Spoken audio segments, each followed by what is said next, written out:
Boa noite, começa agora o WebDiva. O WebDiva é nosso programa semanal sobre psicologia aqui da UTV. Eu sou Renata Antonelli e tô como Tata no chat de vocês. A Ana já tá aqui, um beijo, querida.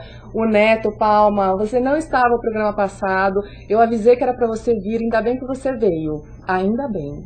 Neto, querido, um beijo pra você e pra todo mundo que tá assistindo o WebDiva. Como eu disse, o WebDiva é nosso programa semanal sobre psicologia. Toda semana a gente fala sobre um assunto relacionado à subjetividade humana.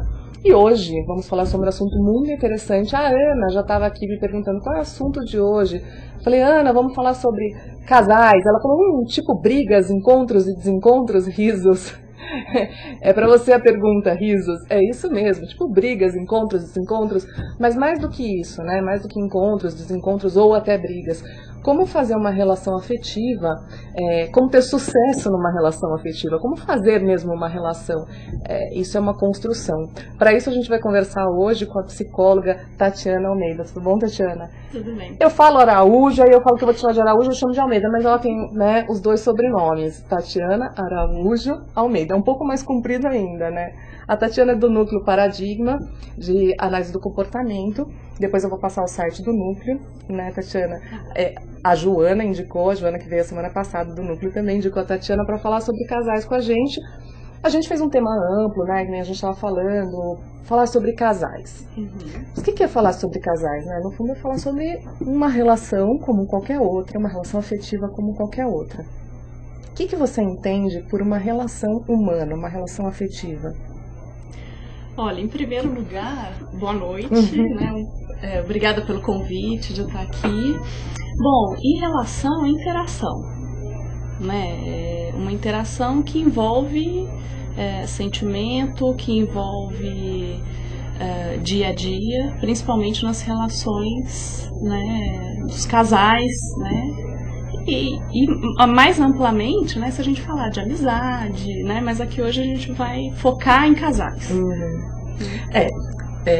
Não é diferente, a gente pode até falar de amizade, né, e até falar das semelhanças e das diferenças entre uma relação afetivo-sexual e só uma relação afetiva.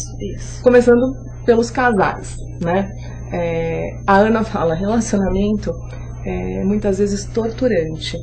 Por que, Ana? Por que é torturante muitas vezes? Porque aqui eu tenho uma ideia de torturante, você pode ser que você tenha outra, né? Ela fala, nossa, é complicado demais. Se relacionar é complicado? Eu acho que porque se a gente for pensar, cada um teve uma história de vida, né? Teve um tipo de criação diferente, né? E quando vai conviver junto, essa história às vezes pesa. Né? Só que, ao mesmo tempo que pode pesar, também pode complementar. Então, acho que também a gente aprende muita coisa na relação. Quer dizer, as diferenças, né, ou aquela coisa dos opostos, não daria certo, se atrairiam, mas não dariam certo, não é verdadeiro, né? Talvez tenham casais que se complementem, que aprendam um com o outro. Eu acho que sim. Eu acho que não só o casal entre si, mas entre as famílias. Porque aí você vai aprender um outro tipo de criação, um outro tipo de educação, de convivência. E eu acho que isso é rico. Eu acho que a gente aprende muito. Se a gente se deixa aprender, né? Se a gente se deixa aprender. Então, aí é que tá. O problema é quando essas diferenças, elas se tornam mais difíceis no relacionamento. Vou até te dar um exemplo, né, de uma história que eu estava escutando de um casal que está em terapia, não comigo, mas que está em terapia, pensando numa possível separação, enfim, chegam, em geral os casais já chegam à terapia com esse tema, né? Nós estamos bem, precisamos de uma ajuda. E aí, o que aparece, pelo menos no meu consultório, ou que eu vejo como dados de outras psicólogas, é isso. pessoas que têm uma criação diferente, muitas vezes vieram de uma cultura diferente, Isso, né? Exatamente. E que se encontram. Aí tem lá, então nesse casal que eu estou dando exemplo. Ela é muito bagunceira, ele é muito organizado. Ele chega a ter um transtorno obsessivo compulsivo, mesmo, na questão da organização. Para ele é uma tortura, um copo fora do lugar, né? É algo torturante. Quer dizer, essa relação pode dar muito certo, no sentido de que ele pode se curar, ou tentar se curar, né? Eles aprendem um com o outro. Exatamente. Né? O relaxado demais se organiza um pouco mais e o obsessivo demais se solta um pouco. Isso é o que a gente espera, né? Com a terapia, inclusive. Mas não é o que sempre acontece, né? Não é. Ainda mais em terapia. Não. E aí, em alguns casos, né, a separação vai ser o melhor caminho. Quando essa aprendizagem não acontece, né? E aí eles vão conseguir ser felizes separados. Ao contrário, como ser felizes juntos, né? Então, eu acho que para mim, e a experiência que eu tenho no consultório é quando o diálogo ele acontece sem lacunas. Para mim, a maior dificuldade, né, quando eu vejo de casais, na minha própria relação, né, que eu tenho aprendido muito a cada dia, mas a gente vê casais, os casais que procuram a terapia, geralmente você vai ver um casal que fala de um modo indireto, ou não conversa, um espera alguma coisa do outro e essa coisa não acontece, né? Então, essa falta de assertividade na comunicação do casal, ela é um problema. A gente tem, de fato, uma comunicação falha. Sim. Né? O que acontece? Por que a gente não aprende a se comunicar de forma competente? Então, é isso que eu me pergunto. Eu acho que isso vem da criação. Né? Eu acho que, independente de ser terapia de casal ou terapia individual, né? O que eu foco nos meus atendimentos, geralmente, é você conseguir se expressar de uma forma assertiva, né? Então você consegue falar o que você sente, você consegue falar o que você espera do outro. Né? Isso facilita e abre um monte de caminho que...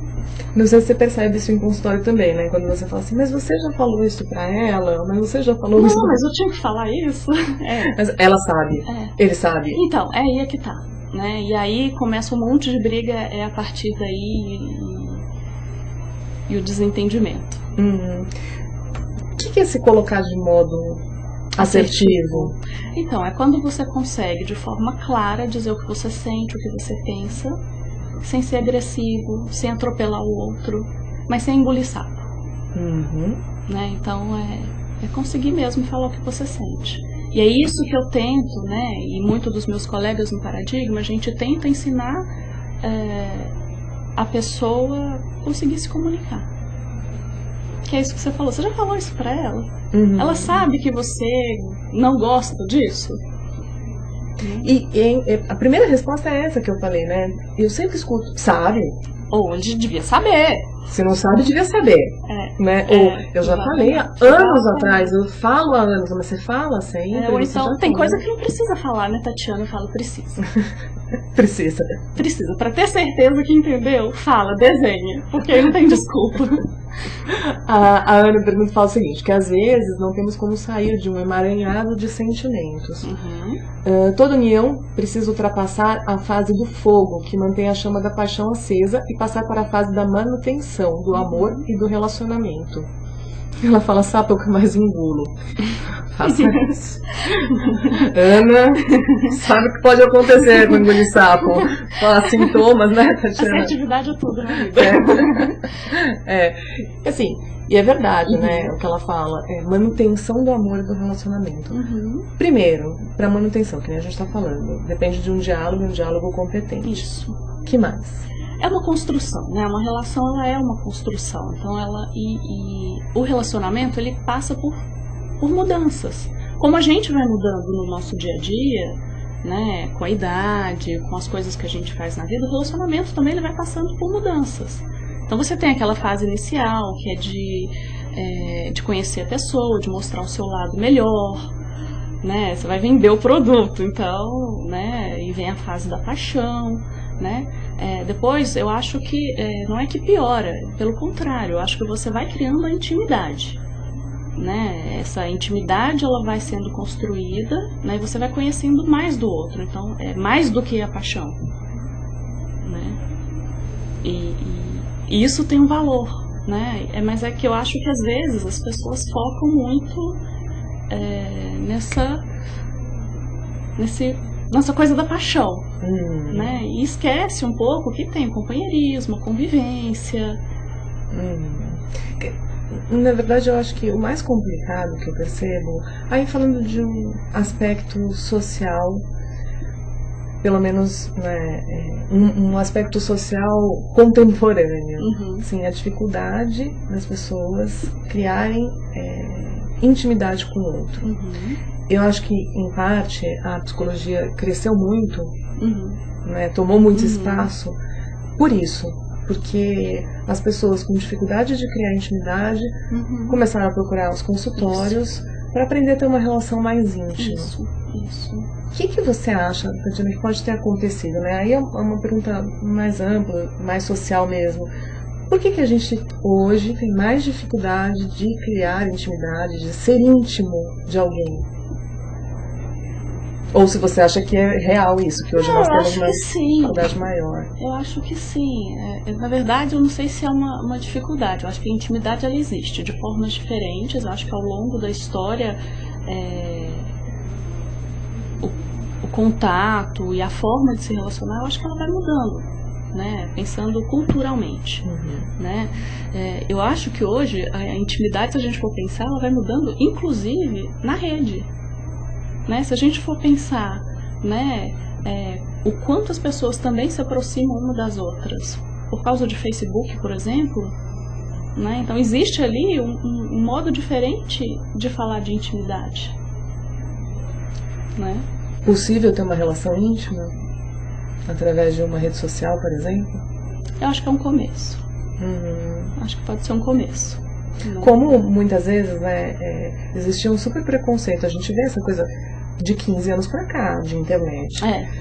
Existia um super preconceito no começo. Não se fala as coisas via e-mail para as pessoas.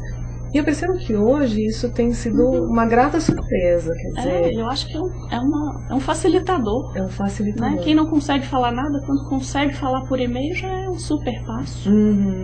Ainda mais eu vejo os adolescentes, quando querem se comunicar com os pais, num primeiro momento se comunicar por e-mail, então falar, eu tô pensando isso.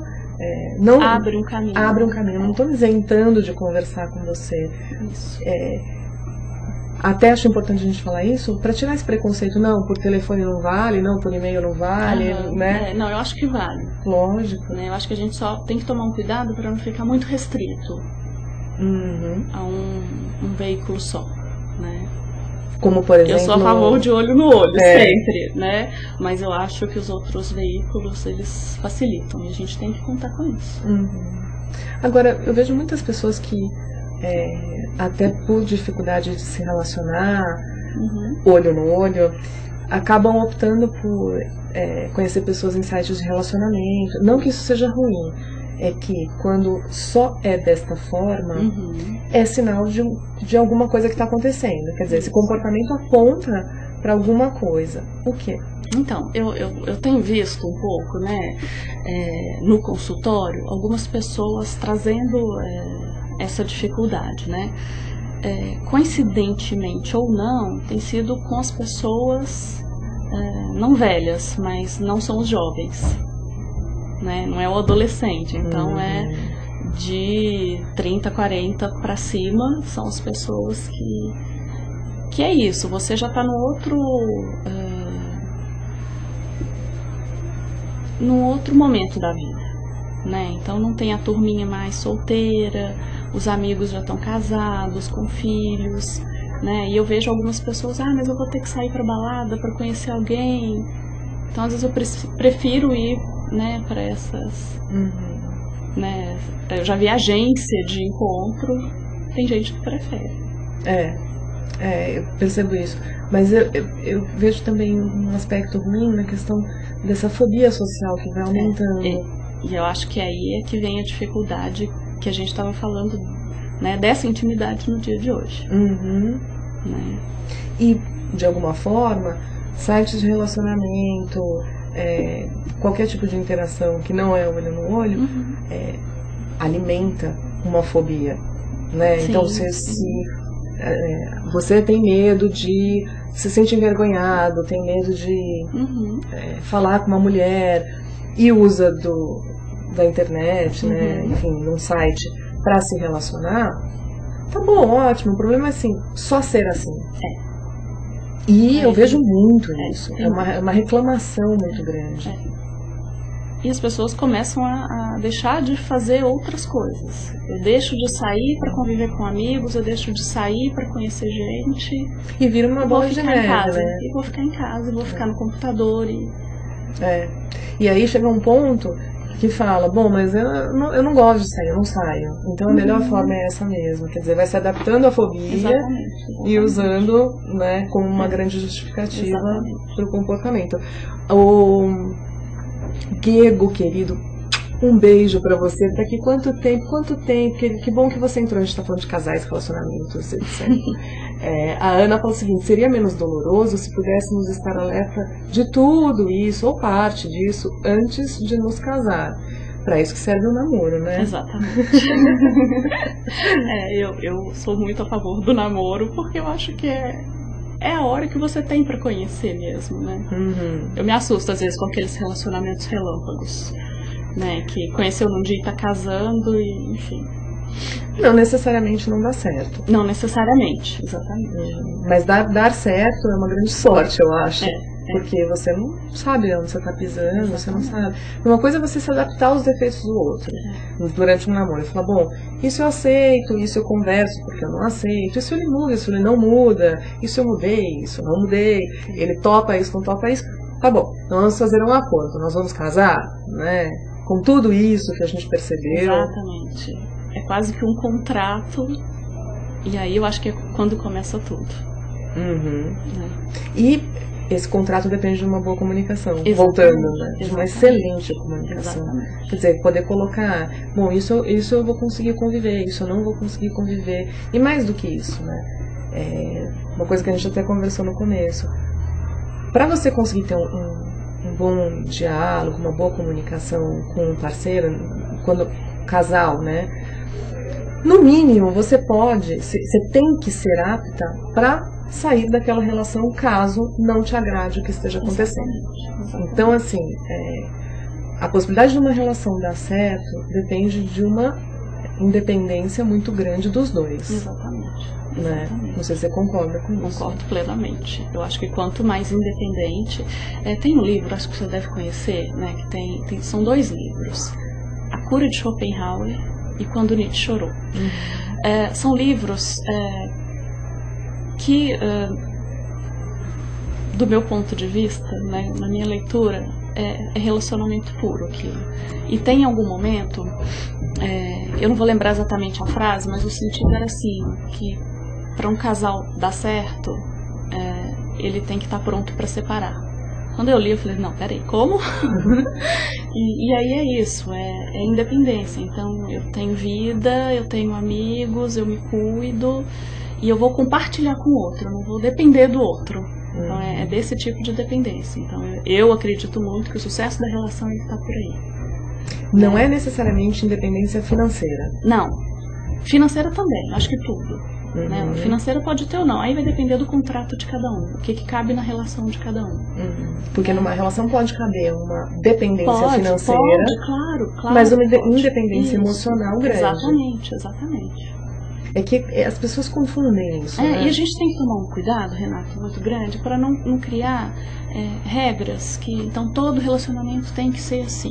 Não tem, né? Então, se a gente for pensar que cada indivíduo é único, cada relacionamento é único também, né? E cada contrato é único, o que serve para o seu casamento não serve para o meu. Eu acho importantíssimo você dizer isso, até porque existe um julgamento quando se trata de casal muito grande em volta, né? Então, por exemplo, um casal tá lá se relacionando, então as amigas da mulher falam, bom, mas se ele te falou isso, então é isso. Então é isso. Né? E aí começa um senso comum ali terrível. Pro homem também. Ah, não, desencana então. Né? Enfim, começa um senso comum e as pessoas que estão à nossa volta exigem da gente um comportamento como se fosse o certo dentro de uma relação. Não sei se isso acontece com você. Né? Outro dia mesmo, no consultório, uma cliente estava me perguntando, Tatiana, é normal? Eu nem lembro, mas era alguma coisa sobre relacionamento. É normal isso? Eu falei assim, depende.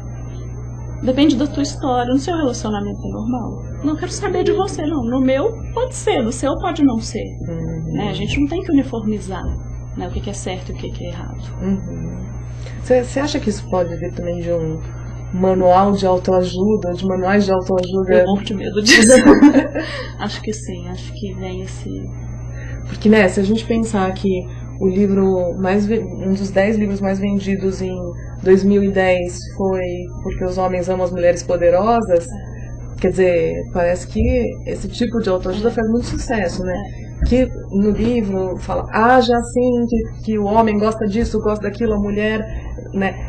Acho até interessante, eu acho que dá dicas interessantes para quem nunca pensou dessa forma, quer dizer, como eu vou me comportar como mulher, ou como eu vou mostrar quem eu sou de uma forma positiva, e não de uma forma... em resumo, é isso, como não ser dependente do outro. Isso. Né? Só que com dicas, etc. Porém, a generalização é impossível. Não acontecer uma generalização num livro que é de autoajuda. E eu acho que isso é um risco muito grande para as relações e para o julgamento social. O que eu acho pior, né? Então, por exemplo, fala de uma paciente. Eu preciso estar com alguém porque todas as minhas amigas namoram. Precisa por quê? Precisa por quê? Porque todas as minhas amigas namoram. Né? E elas acham que eu tenho algum problema se eu não namoro. Só que ela tem 30 anos. Ela tem uma vida inteira, né? E eu falo pra ela, mas qual a possibilidade de nos próximos 50 anos você não namorar, não se apaixonar? Né? Só se ela fosse uma pessoa extremamente fechada, não quisesse isso pra vida dela, se fechasse. Não é assim. Não deveria ser, mas eu acho que no caso da mulher ainda vem uma cobrança adicional, que é o prazo de validade, né, o fato de ser mãe, não dá para esperar os 50 anos, né, porque isso está envolvido, né, o fato de ter filho está envolvido em ter um relacionamento estável, e aí, né, eu acho que vai chegando nos 30 a mulher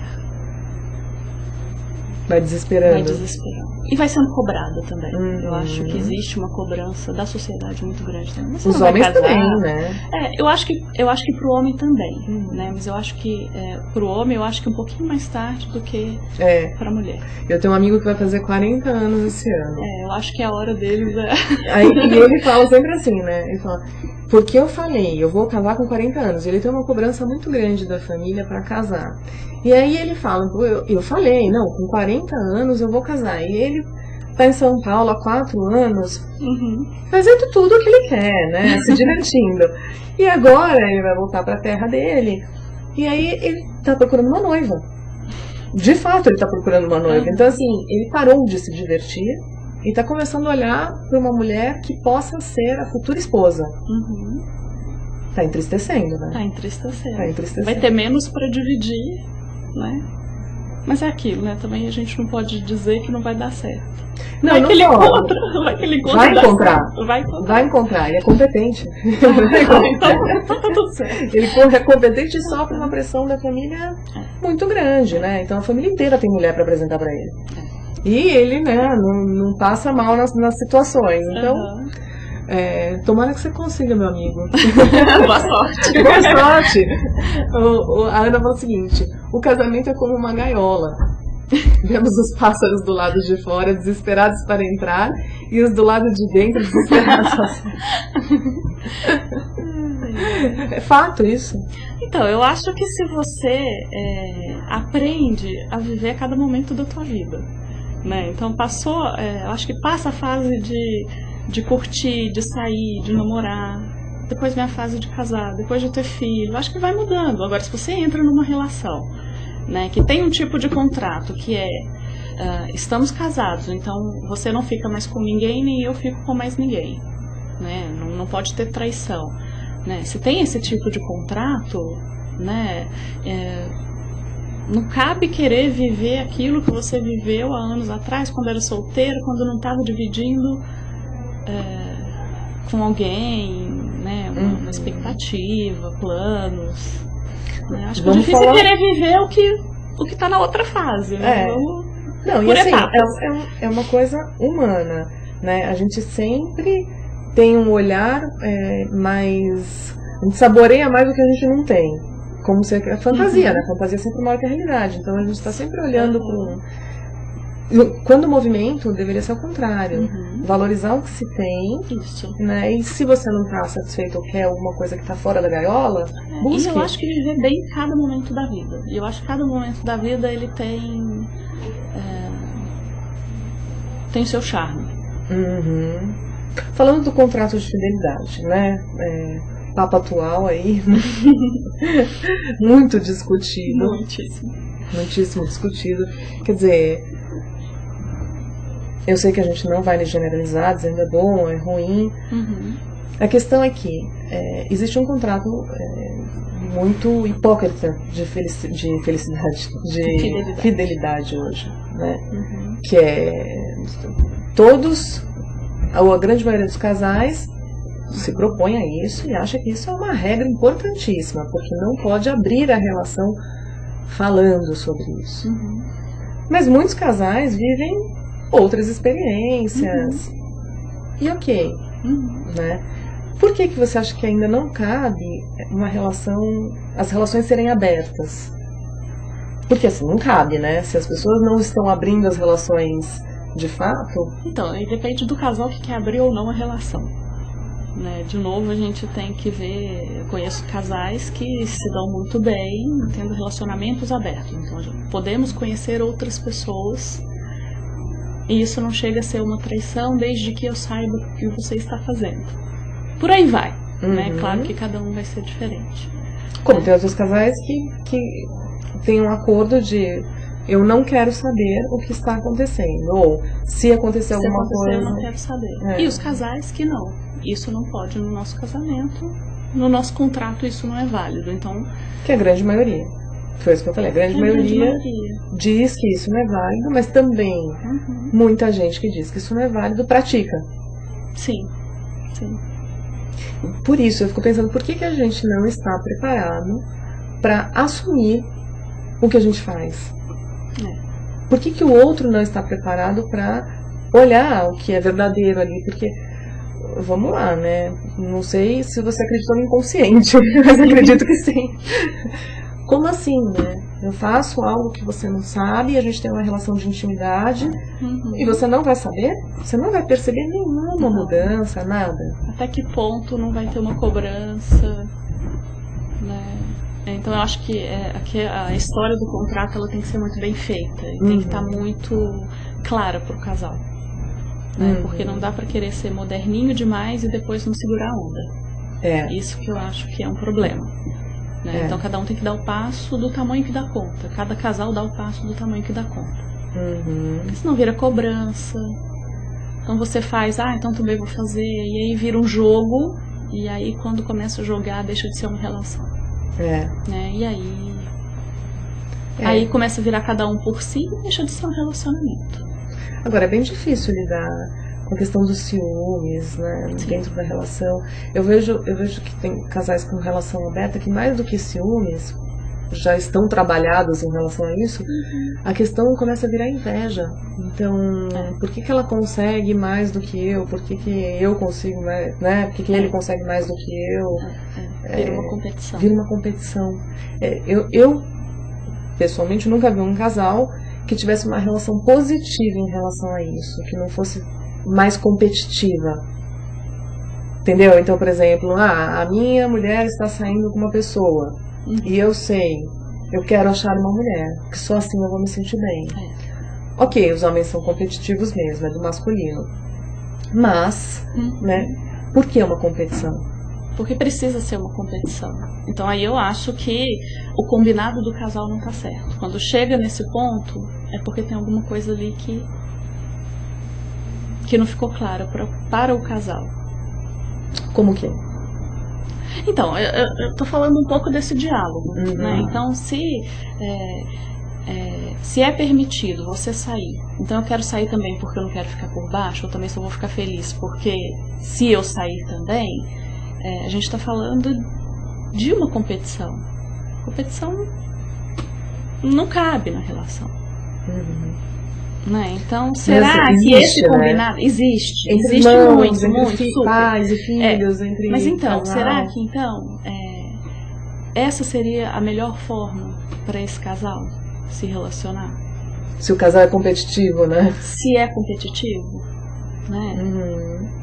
Então, precisa disso, né? Ou dá para fazer um outro tipo de arranjo no casal que os dois vão ficar confortáveis. Né? E aí eu digo sempre, Renata, que é uma questão de bom senso, sabe? O casal ele tem que ter bom senso para tomar decisão junto, sempre, né? E aí não é uma questão de certo, de errado, de normal, de anormal, é uma questão de bom senso. Quando existe bom senso, existe comunicação e aí vai.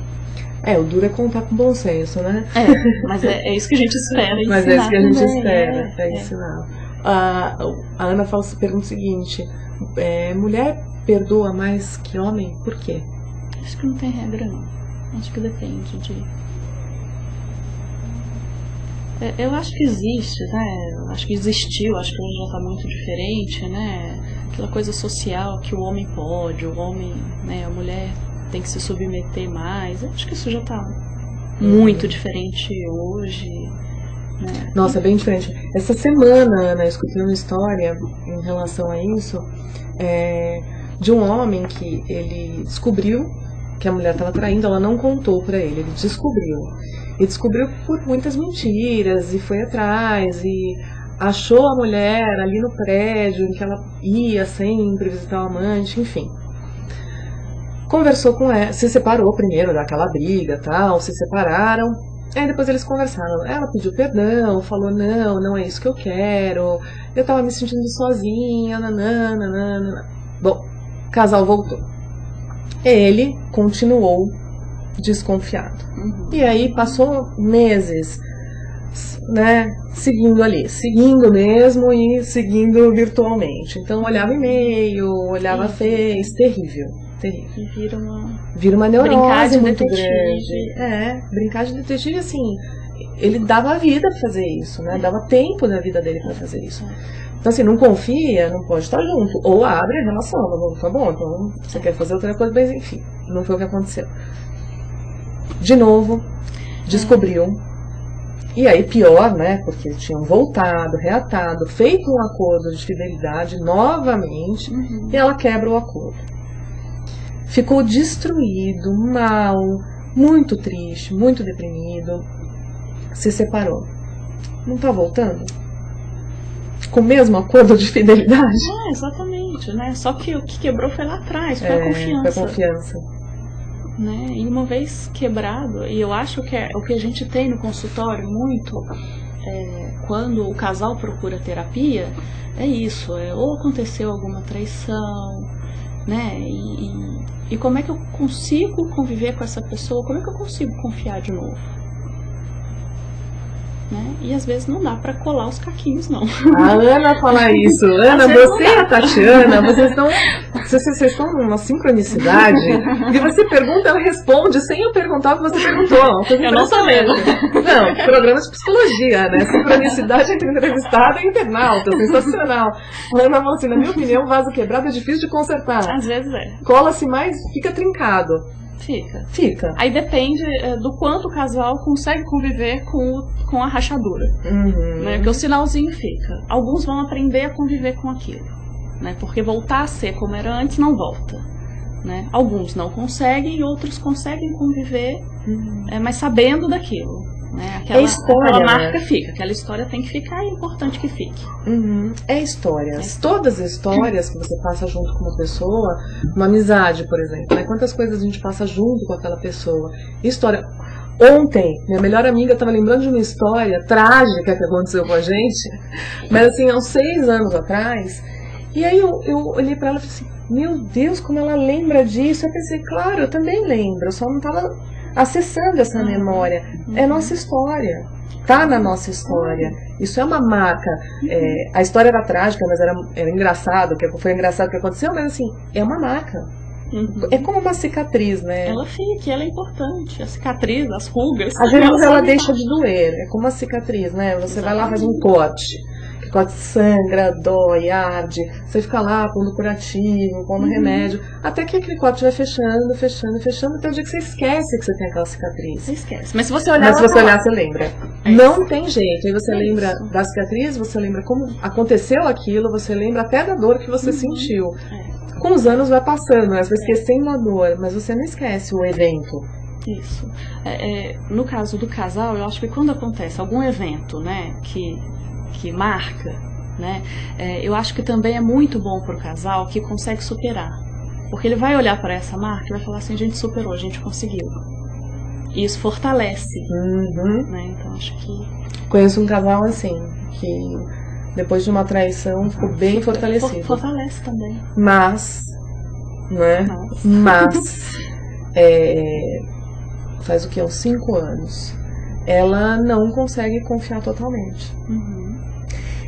Isso que você falou, o vínculo de confiança quebrado, ele é muito difícil. Eu acho que quando a gente quebra outras coisas, que não a confiança, é um pouco mais fácil, né? São trincadinhos menores.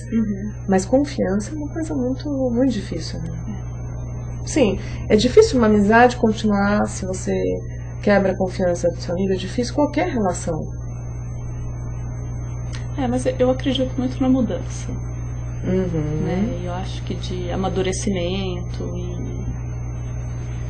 e que as coisas podem ser superadas. Podem ser superadas, só que você vai ter que aprender a viver de um jeito diferente. Então você vai ter que aprender a se relacionar de um jeito diferente, a confiança vai ser diferente. Né? Então não adianta um casal que funciona até um certo momento, traição, marcou. Não adianta esse casal querer viver da mesma forma que vivia antes. Alguma coisa ali mudou. E é importante que muda, porque se não mudar, né, vai continuar aquele ciclo. Foi o exemplo que eu dei. Exatamente. Né? Então... ela quebrou a confiança dele, mas ali nada mudou naquela relação, tanto que continua igual, quer dizer, não mudou. E se a gente olhar para a traição como uma consequência de alguns comportamentos que estão acontecendo na relação.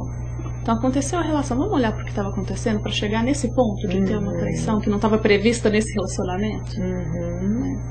É difícil, né? Mas eu vejo assim, quando a gente começa a trabalhar a traição em consultório e com o tempo, mostrando para o paciente, eles acabam concordando. Exatamente. Não tinha outro jeito, ia ter que trair mesmo, porque eu não estava me cuidando, eu já não olhava mais, eu já não prestava mais atenção na relação. E aí quando enxerga, eu acho que a mudança é muito bacana. Nossa, muito bacana. Eu acho que vai ao mesmo tempo. Enquanto você está mudando, você está enxergando. Isso. E vice-versa. Enquanto você está enxergando, você está mudando. Vem das duas coisas, né? Como todo mundo, eu já fui traída. E eu falo assim, não, eu nunca vou assumir que eu tive participação nisso. Lógico que eu vou assumir, né? Uma relação são duas pessoas, é mão contra mão uma relação. Né? Então, o seu comportamento produz um efeito no outro que é o tempo inteiro. Ana, você tá muito inspirada. Sensacional. Ela fala assim, desiguais. Somos você e eu, amor, que não valeu. Que não dá mais, não sou brinquedo seu. Só quero o que for meu. Vai ser melhor pros dois do que sofrer depois. Ela fala, esse é um trecho de uma música que se chama Desiguais. É isso aí, desiguais somos você e eu, amor, que não vale eu. Que não dá mais, não sou eu, brinquedo seu. Só quero o que for meu, vai ser melhor para os dois do que sofrer depois. Legal, né? Muito legal, né? Bom. Ela falou, o vaso se quebrou, já não tem mais a flor. O amor que eu te dei e você nem ligou. Meu Deus, Ana, é muita inspiração. Ela tinha falado antes, não tô achando aqui, mas que na tua relação não cabe essa proposta de relação aberta, né? Ela falou assim, nossa, não dá, sou uma mulher morta se eu propuser um relacionamento aberto. Eu acho que não é pra qualquer um também, não. Não é pra qualquer um. Eu acho que tem que estar muito consciente, enfim. E é interessante, eu vi um casal comentando dessa questão da relação aberta. Então, eles têm uma relação aberta e falam sobre, né, estou saindo com uma pessoa, etc. Muito difícil lidar com a situação, mas eles foram indo e lidando até que bem. Até o momento que ela resolveu sair com uma pessoa e não contar. Pronto. Quebrou a confiança. Quer dizer, a questão dele virou, por que com essa pessoa ela não me conta? Eu nem conheço a pessoa, mas por que ela está mentindo? E aí, fantasia mil. Fantasia, exatamente. Aí vai longe. Será que é meu amigo? Será que não sei o quê? No final nem era, ele nem conhecia a pessoa. Ela só não quis contar aquela vez, mas isso não estava no contrato. Quer dizer, quebra de confiança de novo, né? Como é comum em qualquer relação a relação acabar por quebra de confiança. Tanto em relação de amizade, enfim. Mesmo, eu acho que assim, um pouco menos entre os pais e os filhos, porque os adolescentes quebram muito a confiança dos pais, né? Mas os pais aceitam melhor. Parece que isso dentro de uma relação entre pais e filhos é mais aceitável do que numa relação amorosa, uma relação afetiva. Por quê, né?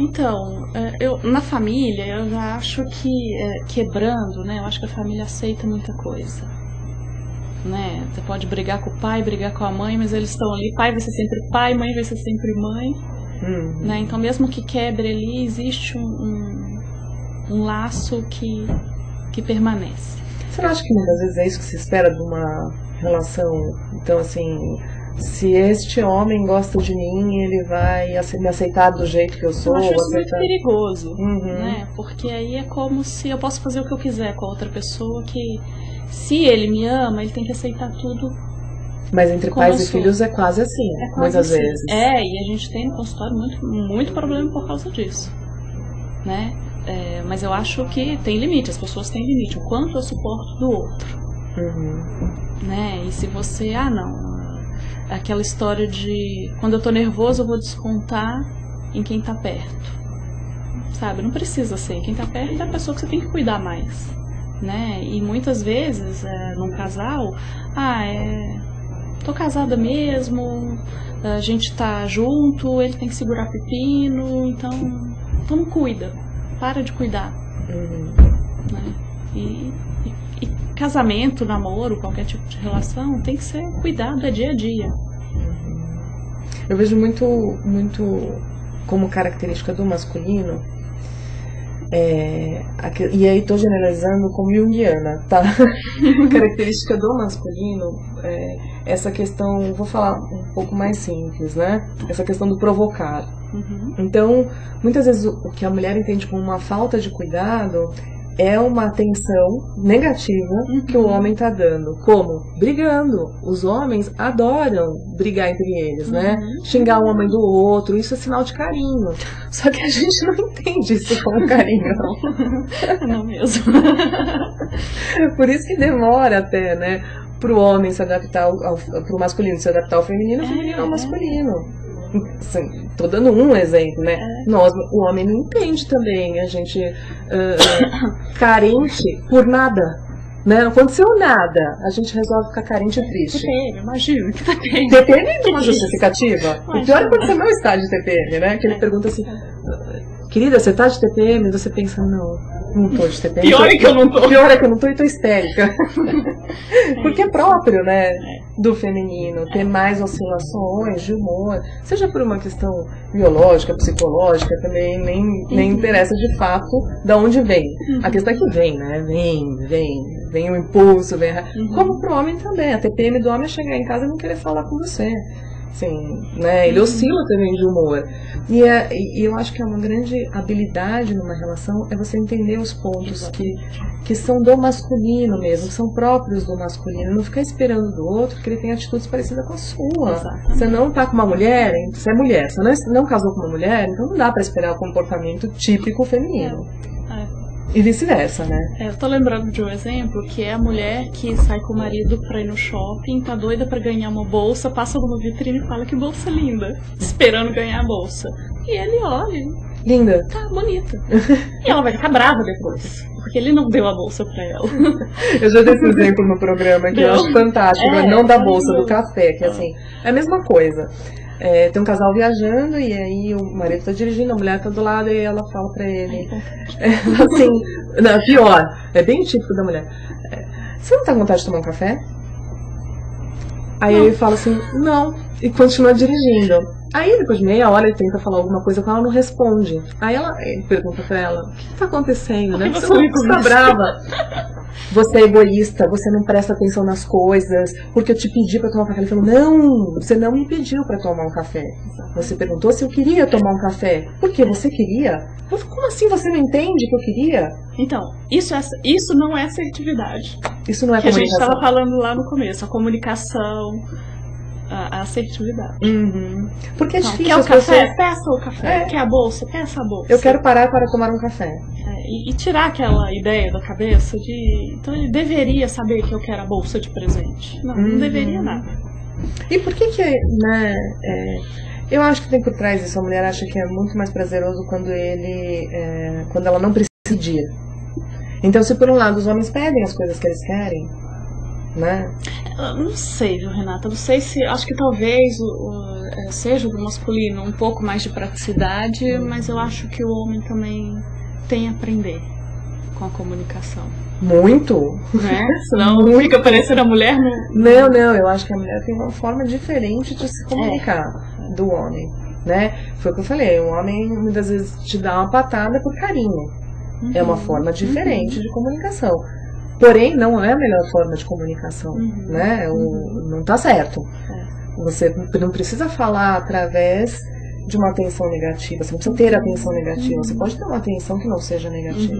Então, também, né? E se por um lado os homens conseguem colocar muitas vezes mais os desejos, como eles demonstra afeto, né? Como que cada um demonstra afeto. Aí eu acho que é muito diferente. É bem diferente, né? A Ana fala o seguinte, os relacionamentos de hoje em dia estão completamente diferentes do que eles eram antigamente. Pois antigamente havia mais respeito e mais amor entre os casais, e hoje em dia não é assim. Hoje é uma falta de respeito de ambas as partes que é assustadora. Olha que faz tempo essa frase. O ideal no casamento é que a mulher seja séria e o homem insulta. Mas enfim, ela falando da questão da mudança na qualidade dos relacionamentos. Sabe, Ana, que me incomoda essa palavra antigamente e hoje em dia. Né? Me incomoda um pouco. Eu acho que o antigamente está aqui, contido no hoje em dia. A gente traz essas coisas junto com a gente, faz uma mistura do que a gente vai aprendendo e vem o hoje, né? Eu não acho que existia mais respeito e mais amor. Não é o que eu vejo em consultório, eu não sei você, Tatiana. Não concordo, eu também acho que não é. Eu acho que era diferente como que o casal se apresentava. Então, há um tempo atrás, bom, acho que na época da minha avó, não podia separar. Casal separado, mulher separada, então, era feio, né? Então, hoje, os casais têm mais liberdade para separar se quiserem, se decidirem que assim é melhor. E talvez isso seja um sinal de maior respeito. Então eu acho, eu não sei se amor, né? Acho que a gente não dá para medir se antigamente era mais amor ou menos amor, né? Eu acho que algumas coisas, alguns padrões mudaram. Né? Por que você acha isso, né, Ana? Vamos ver se dá tempo de você me falar. Por que você acha que hoje em dia não é assim? Por exemplo, né, no teu relacionamento fechado, que ele te mataria se ela não lhe anota se eu propusesse uma relação dela. Por que você acha que não cabe um respeito como existia? Imagina, eu acho que hoje em dia, até porque a gente pode se comunicar melhor, a gente tem a chance de ganhar o respeito do outro, né? Ela falou assim, acho que eu vou concordar. Sensacional, né? Oh, fofa. Vou dar risada. Muito boa, né? Vamos concordar, né? Porque senão a gente vai começar aqui a ficar um monte de velhinha, né? O programa já tem 10 anos. Você imagina a gente, Ana, daqui 5, 20 anos. Não, chefinho, será que meu chefinho foi embora? Quero ficar 20 anos aqui na UTV. Então, você imagina aqui, a gente 20 anos depois aqui na UTV falando que antigamente, quando a gente falava de relacionamento no programa, né? Não dá. Melhor a gente manter aqui a pose, né? Falar, hoje em dia é incrível, tá tudo certo, estamos melhorando. Mas é verdade, eu acho que a gente vai agregando conhecimento e experiência e a gente tem a capacidade de melhorar as relações. A gente conhece mais do humano. A psicologia trouxe isso, esse presente social, né? Conhecer mais do humano. Lógico, tem coisas ruins de conhecer e refletir mais e pensar mais sobre o mundo, mas de uma forma geral, é ótimo a gente saber mais da gente mesmo, a gente saber mais do outro, saber mais relações, saber mais do ser humano, né? É muito melhor. Isso possibilita a gente ter uma relação melhor com todo mundo, né? Com certeza. Ô, Tatiana, no Núcleo Paradigma, no site do Núcleo, quem quiser entrar em contato com vocês, procurar atendimento, tem alguma forma de contato? Tem no os site? telefones, né? Eu vou pôr o site aqui, é www.nucleoparadigma, né? Isso, .com.br. nucleoparadigma.com.br. Vou escrever aqui direitinho para vocês.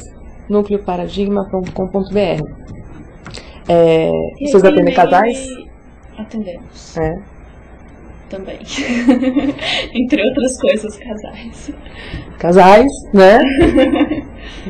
É bom fazer a terapia antes de dar problema. Eu sugiro isso muito aqui. Gente, fazer terapia antes de dar problema. Eu sei que é muito difícil, a gente ainda não tem um hábito de saúde preventiva. A gente tem um hábito de cuidar da saúde depois que ela dá defeito. Dá um tipo de problema. Mas cuide da saúde da sua relação. Nem sempre fazendo terapia de casal, mas... Às vezes a terapia é individual.